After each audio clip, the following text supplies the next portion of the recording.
নমস্কার বন্ধুরা, মৌমানি রান্নাঘরে তোমাদেরকে অনেক, অনেক স্বাগত আর অনেক, অনেক ভালোবাসা। তো আজকে বানাবো ঘি ছড়িয়ে রুই মাছ।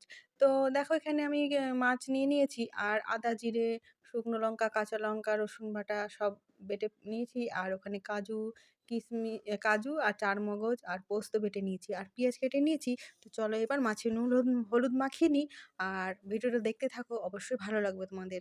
তো দেখো এখানে খুব ভালো করে নুন হলুদ মাছে মাখিয়ে নিচ্ছি। তারপর আমি কড়াই গরম করে সর্ষের তেলে ভেজে নেব মাছগুলো।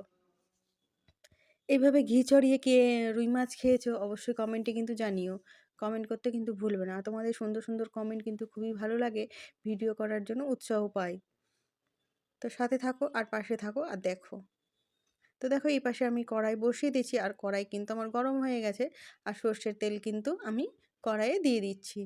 আর ওই পাশে কিন্তু আমি ভাতও বসিয়ে দিয়েছি। হয়ে গেলেই কিন্তু একদম খাওয়া দাওয়া স্টার্ট হয়ে যাবে আমাদের। তো মাছগুলো খুব ভালো করে ভেজে নিচ্ছি। খুব লাল, লাল করে ভাজবো না। তবে ভাজবো ভালোই ভালোভাবেই ভাজতে হবে। নইলে কিন্তু মাছ ভালো লাগে না খেতে, ভালো করে না ভাজলে। তো আমি অল্প, অল্প করেই মাছ ভাজছি। পরে আরও একবার ভাজতে হবে। মাছ ভাজা কিন্তু প্রায় আমার হয়ে এসেছে। এখানে দেখে বুঝতে পারছো।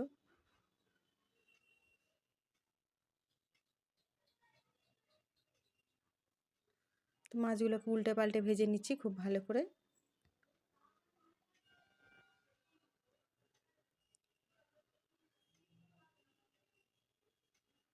মাছ যেন পুড়ে না যায় সেই জন্য একটু করে নাড়িয়ে দিচ্ছি। আর খুব ভালো করে মাছ না ভাজলে কিন্তু ভালো লাগবে না খেতে।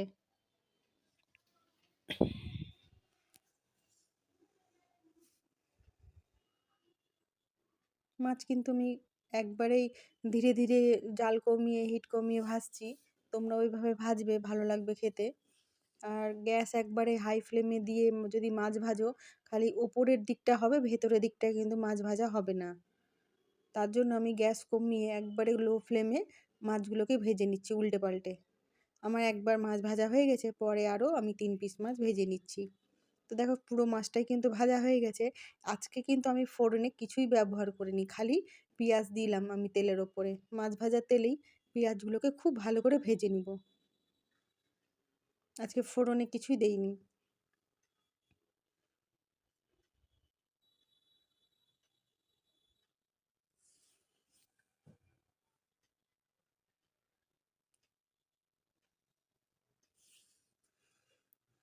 তেলের মধ্যে খুব ভালো করে পেঁয়াজগুলো দিয়ে ভেজে নিচ্ছি ভালো করে মাছ। আর পাশে কিন্তু আমি গরম জলও বসিয়ে দিয়েছি।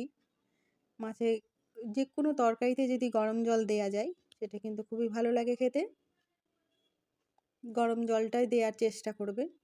এবার আমি বেটে রাখা আদা, জিরে, শুকনো লঙ্কা, জিরা, রসুন বাটা সব বেটে নিয়েছি। ও বাটা মশলাটা কিন্তু আমি দিয়ে নিলাম। খুব ভালো করে কষিয়ে নিব। এইবার আমি পরিমাপ মতো নুন আর হলুদ দিয়ে দিব। আমার যতটা লাগবে আমি ততটাই দিব। এর থেকে বেশি কিন্তু আমি কিছুই দিব না। আর বেশি দিলে তো খাওয়া যাবে না। ওই পাশে কিন্তু আমার জল গরমও প্রায় হয়ে এসেছে। খুব ভালো করে কষিয়ে নিচ্ছি দেখো। তেল কিন্তু আমার ছেড়ে গেছে মশলা থেকে। এবার আমি বেটে রাখা চারমগজ, কাজু বাদাম আর পোস্ত বাটাটা দিয়ে দিচ্ছি।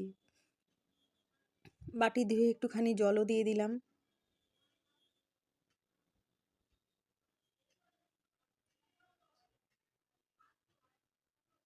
খুব ভালো করে কষাতে হবে।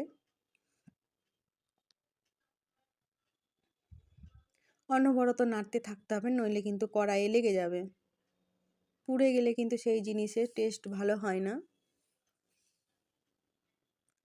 এবার দেখো আমার মশলা কষানো হয়ে গেছে, আমি জলও দিয়ে দিলাম।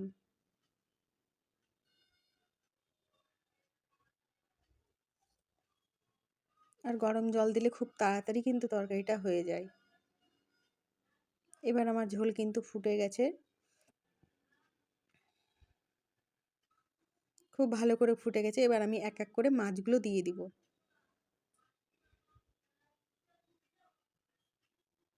কালারটা কিন্তু অন্যরকমই কালার হয়েছে, তোমরা দেখেও বুঝতে পারছো।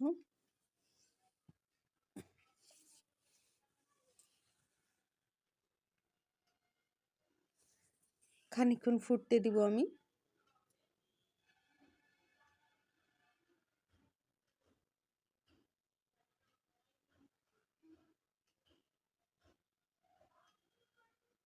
তো দেখো এখানে কিন্তু মাছের ঝোলটা অনেকটাই কমে গেছে,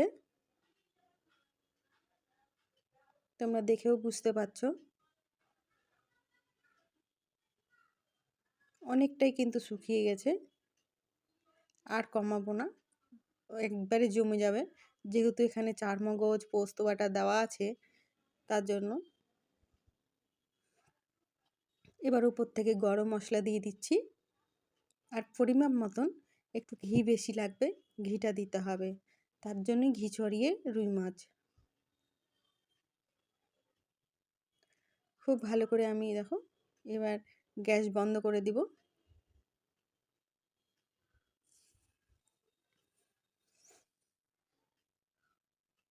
আমার একদম কমপ্লিট হয়ে গেছে, আমি অন্য একটা ননস্টিকের প্যানে ঢেলে নিয়েছি। তো ভিডিওটা তোমাদের যদি ভালো লাগে অবশ্যই লাইক কমেন্ট শেয়ার করে দিও, সাবস্ক্রাইব করতে ভুলবে না। তোমরা সবাই ভালো থাকবে, সুস্থ থাকবে, সাবধানে থাকবে। দেখা হবে পরের একটা ভিডিওতে। তো তোমরা সবাই ভালো থেকো, সুস্থ থেকো, সাবধানে থেকো। দেখা হবে পরের একটা রেসিপি নিয়ে।